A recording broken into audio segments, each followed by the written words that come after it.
నమస్తే, నేను మీ మాధురి. ఈరోజు మనతో పాటు స్టూడియోలో ఉన్నారు రాజేష్ జాడి గారు, లా ఆఫ్ అట్రాక్షన్ కోచ్. నమస్తే సార్. నమస్తే మేడం. మనకి ఇంతకు ముందు ఏదైనా కోరిక కోరుకొని అంటే కొన్ని పనులు అవ్వట్లేదు అంటే ఫస్ట్ మనం వెళ్ళేది జ్యోతిష్యుడి దగ్గరికి. వాళ్ళు కొన్ని రెమెడీస్ చెప్పేవాళ్ళు. శివునికి తైలాభిషేకం, లేదంటే శనికి తైలాభిషేకం, దానాలు చేయండి, అభిషేకాలు, ఇప్పుడు వాటర్, తర్వాత ఇలాంటి కొన్ని కొన్ని ఆల్మెంట్స్తో మీరు శివాలయంకి వెళ్ళండి, ఈ దానాలు ఇవ్వండి, లేదు విష్ణు ఆలయానికి వెళ్ళేటప్పుడు ప్రదక్షిణలు చేయండి, ఇవి కొన్ని రోజులు చేయాలి, ప్రాక్టీస్ చేయాలి అని చెప్పేవాళ్ళు. ఇప్పుడు మనం లా ఆఫ్ అట్రాక్షన్లో కూడా ఈ ప్రదక్షిణలు ఇవన్నీ కాకుండా మనం చేసే ప్రాక్టీసెస్ ఈ నెంబర్స్కి రిలేటెడ్ అయి ఉంటాయి. రైట్. అది ఆ ఏన్షియంట్ ఏదైతే ఉందో దాన్ని బాగా నమ్మేవారు. ఒక జ్యోతిషుడు మన చాట్ని చూసి నమ్మేవారు. ఇక్కడ లా ఆఫ్ అట్రాక్షన్కి వచ్చేసరికి ఇదంతా ఒక మూఢనమ్మకం. అసలు లా ఆఫ్ అట్రాక్షన్ మూఢనమ్మకమా? అసలు ఏంటి, ఎలా దీన్ని అర్థం చేసుకోవాలి? నిజంగా ఇది చాలా మందికి అవసరం. ఈవెన్ నేను ఇనిషియల్గా బిగిన్ చేసినప్పుడు కూడా నా మైండ్లో కూడా ఇదే క్వశ్చన్ ఉంది, ఇప్పుడే ఎందుకు వచ్చింది ఈ లా ఆఫ్ అట్రాక్షన్ అనేది. సో దీనికి చాలా హిస్టరీ ఉంది. సో ఏవైతే మనం మొత్తం ఎంటైర్ వరల్డ్ అంటే నాకున్న ఓన్ ఎక్స్పీరియన్స్, నేను ఈవెన్ యుఎస్లో ఉన్నప్పుడు కూడా యుఎస్లో కూడా ఇండియన్స్ ఉండేవాళ్ళు ఒకప్పుడు, రెడ్ ఇండియన్స్ అంటారు ఇప్పటికి వాళ్ళు. ఓకే. సో ప్రాచీనంగా తీసుకుంటే ఎన్నిసెంట్లోకి మనం వెళ్తే ఎక్కువ ప్రాచీనమైనది మనదే భారతదేశం. ఇప్పుడు మీరు ఏదైతే పంచాంగము, జ్యోతిష్యము, పంచాంగము, న్యూమరాలజీ ఇవన్నీ ఉన్నాయి, ఇవి కేవలం నమ్మకం. ఓకే. ఎప్పుడైతే ఇవి మాత్రమే పనిచేస్తాయి, నేను వీటినే పట్టుకొని ఉంటాను అనుకుంటే అది మూఢనమ్మకం. సింపుల్గా చెప్పాలంటే మన ఎఫర్ట్ లేకుండా ఏ రిజల్ట్ రాదు. ఓకే. కేవలం నేను వెళ్ళి ఎవ్రీ సాటర్డే శనికి తైలాభిషేకం చేస్తాను, నాకు అన్ని శుభాలు జరుగుతాయంటే జరగవు. ఓకే. ఈవెన్ మన అంతకుముందు దాంట్లో కూడా మనం చెప్పుకున్నాం మన ప్రీవియస్లో. సో ఫస్ట్ మనం తల్లి ఇంపార్టెంట్ కాబట్టి ముందు మనం ఎనర్జీస్ రావాలి, క్రియాశక్తి అని చెప్పుకున్నాం. సో క్రియాశక్తి లేకుండా కర్మశక్తి అనేది రాదు. అది ఎంత ప్రాచీనం అవ్వచ్చు, ఎంత గొప్ప వాళ్ళైనా చెప్పవచ్చు. కాబట్టి ఇక్కడ ఏమైంది అంటే, మీరు ఈవెన్దో ఒక బుక్ ఉంటుంది సబ్ కాన్షియస్ మైండ్ అని. ఇప్పుడు వరకు నేను చాలా బుక్స్ చదివినా కానీ ఫారినర్స్ ఎవ్వరు కూడా గ్రాటిట్యూడ్ ఇవ్వలేదు ఇండియాకి. కానీ ఈ ఒక్కతను మాత్రం జెఫ్ అతని పేరు, సో బుక్ పేరు సబ్ కాన్షియస్ మైండ్. తను మాత్రం ఒక పేజ్లో పెట్టాడు, నేను ఇండియా వెళ్ళాక చాలా గుళ్ళు తిరిగాను, చాలా నాలెడ్జ్ గెయిన్ చేసిన తర్వాత ఇది రాశాను అని చెప్పాడు. ఇది ఫస్ట్ పాయింట్. సెకండ్ వచ్చేసి మనకి భగవద్గీతనే ఉంది. భగవద్గీతలో కూడా చెప్పి ఉంది మనం ఎలా ఆలోచిస్తే యద్భావం తద్భవత్. సో మనం ఎలా ఆలోచిస్తే మనం ఆ విధంగా మాడిఫై అవుతామని. దీనికి ఇవన్నీ సబ్జెక్ట్ అందరికీ తెలిసింది ఏంటంటే, మన హిస్టరీలోకి వెళ్తే ఇండియాలో మన కోహినూర్ డైమండ్ తీసుకెళ్లారు, మన సంపద అంతా దోచుకున్నారు, ఇవన్నీ తెలుసు. కానీ చాలా కొద్ది మందికి తెలిసింది ఏంటంటే, దానికంటే విలువైన ఈ రహస్యాలన్నిటినీ తీసుకెళ్ళిపోయారు, తాళపత్ర గ్రంథాలు. ఎస్. సో వీటిలో ఉన్నది డికోడ్ చేయగలిగే వాళ్ళు కొద్దిమంది ఉండేవాళ్ళు. అండ్ ఇండియాలో ఏంటంటే ఒకప్పుడు అండ్ ఈవెన్ ఇప్పటికీ కూడా ఇండియాలో మన కంట్రీలో ఉన్నది ఏంటంటే, మనం ఆశపడతాం, అత్యాశపడం. అది ఫస్ట్ పాయింట్. సెకండ్ టైం మనం దానగుణంలో ఉంటాం. సో కాబట్టి ఈ తెలిసిన నాలెడ్జ్ని కూడా ఎక్కువగా ఎవరికి షేర్ చేసే వాళ్ళు కాదు. వాళ్ళు ఏదైతే సంపాదించిందో లేదంటే వాళ్ళు అట్రాక్ట్ చేసి ఆ వాటిని మిగతా వాళ్ళకి పంచిపెట్టేవాళ్ళు. అంత సరిపోతుంది కదా, మన అవసరానికి సరిపోతే ఆ సబ్జెక్ట్స్ చాలు అన్న ఫీలింగ్లో ఉండేవాళ్ళు. కానీ ఈ సబ్జెక్ట్ని తెలుసుకున్న ఇంగ్లీష్ పీపుల్ కానీ, ఫ్రెంచ్ పీపుల్ కానీ, వేరే జాతీయులు అంటే భారతదేశం కాని వాళ్ళు ఏం చేశారంటే దీన్ని సింప్లిఫై చేసుకున్నారు. ఇంకా ఇంకా ఇంకా ఇంకా సింప్లిఫై చేసుకున్నారు. లైక్ ఇందాక చెప్పాను నేను ఇందాక ఎపిసోడ్లో టెస్లా. సో ఈ వీటిని సింప్లిఫై చేసుకొని ఏం చేశారు, దీన్నే రీమేక్ చేశారు.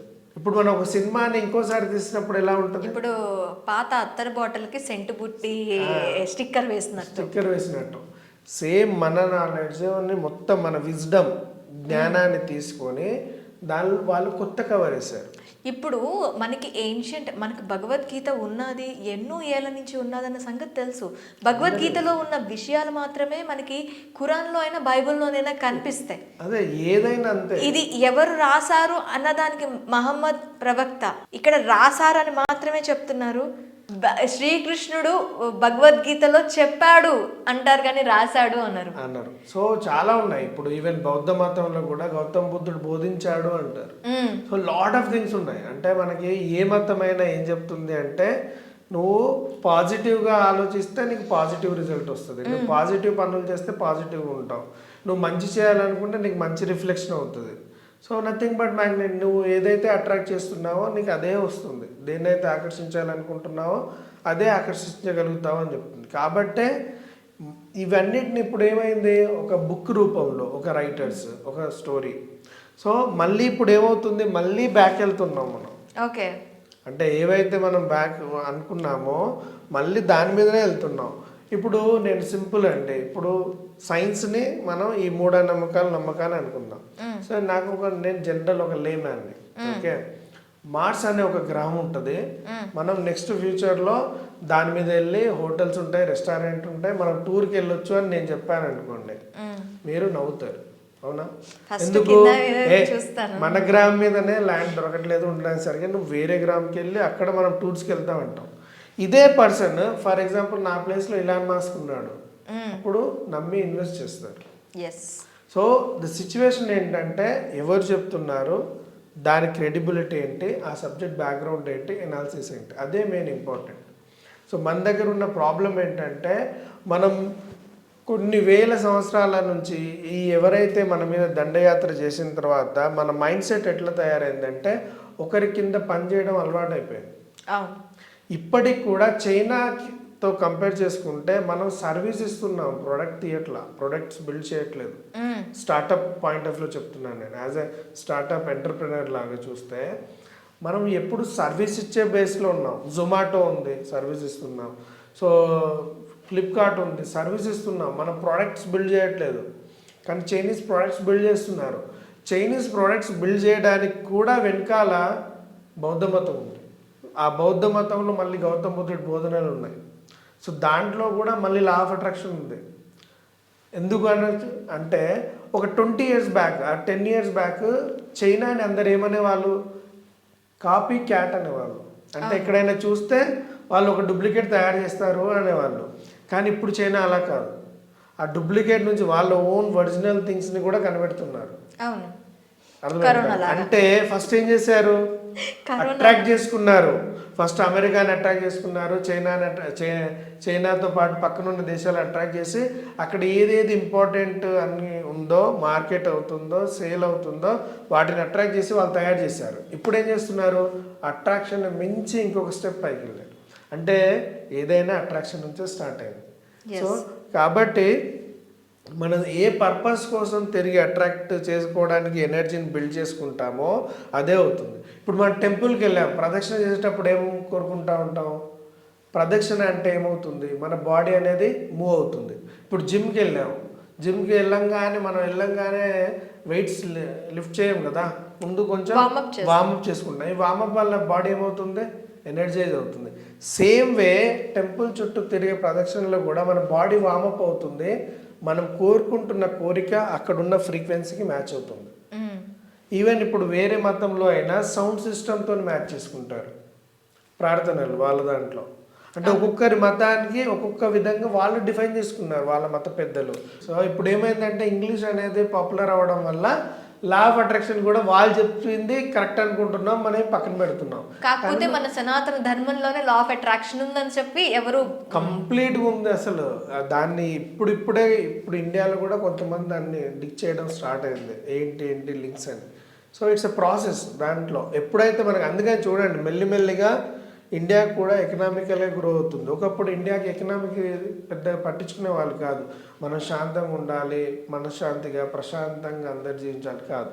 ఇప్పుడు ఏంటి, ఎకనామీ కూడా ఉండాలి, మనము ప్రయోగాలు చేయాలి, మనము వేరే వాటిని ఇన్వెంట్ చేయాలి, మనం కేవలం ఎప్పుడు సర్వీస్ చేస్తూనే ఉండకూడదు అన్న దాంట్లో వచ్చింది. సో సూన్ ఇంకో ఒక 20 yearsలో మనం ఇంకా వెళ్తాం. ఇప్పుడు 4th పొజిషన్లోకి వెళ్ళాం ఎకానమీలో. ఎప్పుడైతే మనం ఆ పొజిషన్, అందుకని చూడండి ఇప్పుడు సింపుల్ రీజన్, మనం ఎంత స్ట్రాంగ్ అయ్యామంటే అమెరికా ప్రెసిడెన్షియల్ ఎలక్షన్లో కూడా వీఆర్ క్రూషియల్. సో మనం క్రూషియల్, అక్కడ కూడా టెంపుల్స్ దగ్గర కూడా వెళ్ళి చెప్తున్నారంటే we are going back. So India will be super power soon. So దానికి కూడా అట్రాక్షన్ మెయిన్ రీజన్. సో కాబట్టి ప్రతి దానికి అట్రాక్షన్ మెయిన్ రీజన్. కానీ ఎలా ఫాలో అవుతుంది, ఇప్పుడు ఏమైంది, ఇంగ్లీష్ వాళ్ళు ఈ బుక్స్ అవి చేసి సినిమా తీసి సీక్రెట్ సినిమా అవి చెప్పడం వల్ల పీపుల్ ఫీలింగ్ లైక్ దట్. ఇప్పుడు ఎందుకంటే ఇంట్లో వాళ్ళు చెప్తే ఎవరు వినరు, బయటి వాళ్ళు చెప్తేనే వింటారు. సేమ్ ఇది కూడా మన కంట్రీలో ఉన్న సంపద గురించి మనం తెలియకుండా ఏదో కంట్రీ వాళ్ళు ఈ అట్రాక్షన్స్ థియరమ్స్ అంటే అవి నమ్మి మళ్ళీ దాన్ని ఫాలో అవుతున్నాం. కాబట్టి ఇది మనదే. జస్ట్ మనం మళ్ళీ ఒకసారి బ్యాక్కి వెళ్ళేసి ఇవన్నీ తెలుసుకొని ప్రాపర్గా ఫాలో అవుతే we can achieve everything. Law of అట్రాక్షన్లో చెప్పేది ఏంటి, మెడిటేషన్ చేయండి, మీకేం కావాలో దాని మీద కేంద్రీకృతం చేయండి, మీ మనసుని లగ్నం చేయండి. మనకు అన్నీ తెలిసినా మనం కమిట్ అవ్వము. ఇంగ్లీష్ పీపుల్ అండ్ వేరే కంట్రీ వాళ్ళకి వాళ్ళకు ఒక విషయం తెలిసిన తర్వాత వాళ్ళు కమిట్ అవుతారు, దానికి కంప్లీట్ చేసేవారు. మనకి ఇక్కడ 21 days రోజు నువ్వు చెయ్యి, నువ్వు అట్రాక్ట్ చేసుకోగలుగుతావు అంటే 15 రోజులు చేసిన తర్వాత దాన్ని డ్రాప్ చేస్తారు, లేదా టైమింగ్స్ ఫ్రీక్వెన్సీ మార్చుతూ ఉంటారు. వాళ్ళు ఏంటంటే ఒక ప్రాక్టీస్ పెట్టుకుంటే దాన్ని ఒక హ్యాబిట్ లాగా మార్చుకొని రోజు అదే టైంకి ప్రాపర్గా చేస్తారు. కాబట్టి ఇప్పుడు ఇండియాలో యోగా చేసే వాళ్ళకంటే ఫారిన్ కంట్రీలో యోగా చేసే వాళ్ళే డిమాండ్ ఎక్కువ. సో మన దగ్గర లేనిది ఏంటంటే కమిట్మెంట్. ఆ కమిట్మెంట్ ఉండదు. మనం చాలా ఏమంటారు, చిన్నదానికే ఆనందపడిపోతాం. లాంగ్ టర్మ్ గోల్స్, పెద్ద గోల్స్ పెట్టుకోం. మనకి ఇవాళ ఇది సరిపోతే సరిపోయింది అనుకుంటాం. అదే difference.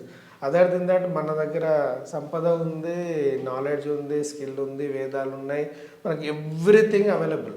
Okay sir, thank you very much.